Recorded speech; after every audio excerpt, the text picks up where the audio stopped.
8 ते 15 दिवसापासून रखडलेलं काम शेवटी त्याला आज मुहूर्त लागला। ते कोणतं काम ते तुम्हाला सांगते, पण त्या अगोदर 2 दिवसापासून आमच्या दक्षूचं ना असं थर्माकोलपासून पनीर बनवणं आणि ते विकणं हेच काही इथं खेळणं चालू होतं।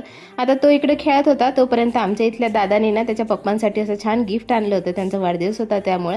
आता ह्या प्लांटचं नाव काय तुम्ही हे मला कमेंट सेक्शनमध्ये नक्की कळवा। आणि लहान लहान मुलांनी आधी छोटे मोठे एफर्ट्स घेतले ना त्याचं खूप छान वाटतं।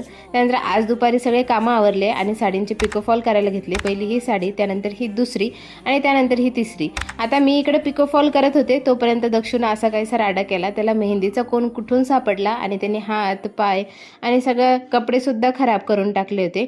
आता ह्या साड्या घेऊन मला 15 ते 20 दिवस झाले, पण हे काम रखडून पडलं होतं। शेवटी आज त्याला मुहूर्त लागला।